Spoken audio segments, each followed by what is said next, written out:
السلام عليكم ورحمة الله. نجم المنتخب الفرنسي كيليان مبابي يفاجئ المنتخب الفرنسي ويكشف المستور عن العنصرية ضده، ويفكر باللعب للكاميرون، ويوجه رسالة محبة للمنتخب المغربي وأشرف حكيمي. ولكن قبل ما نبدأ، عطر فمك بذكر الله والصلاة والسلام على رسول الله صلى الله عليه وسلم. بعد خسارة المنتخب الفرنسي أمام المنتخب الأرجنتيني في نهائي كأس العالم بركلات الترجيح، تعرض كيليان مبابي وكل لاعبي المنتخب الفرنسي الأفارقة لإساءات عنصرية عبر وسائل السوشيال ميديا.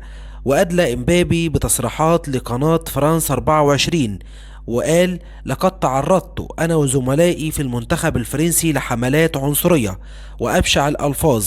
أنا لست قادرا على التحمل أكثر من هذا، فالجمهور الفرنسي يتعامل معنا كأننا عبيد. حين نفوز يحملوننا على الأعناق. لقد فزنا بكأس العالم العام الماضي، لماذا تجاهلوا كل ذلك؟ وكأس العالم الحالي فعلنا كل ما بوسعنا لكي نحقق اللقب، ولكن ها هي كرة القدم. ابتسمت لميسي والأرجنتين. بعد كل هذا يشتموني ويسبوني بأبشع الألفاظ.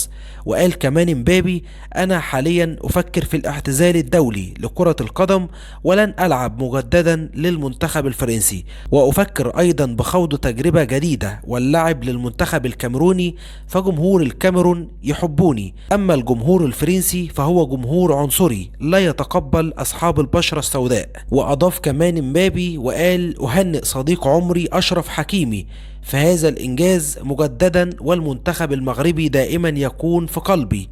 طبعا مش بس مبابي هو اللي تعرض لحملات عنصرية، كل الجمهور أو كل لاعبي المنتخب الفرنسي من الأفارقة اتعرضوا للعنصرية، والجمهور الفرنسي للأسف شبههم بالقرود، على الرغم ان دي خلقة ربنا ومش بإيديهم يختاروا لون بشرتهم. لو انت محب لمبابي وأشرف حكيمي، ما تبخلش علينا بلايك واشتراك في القناة ليصلك كل جديد. شكرا ليكم، سلام.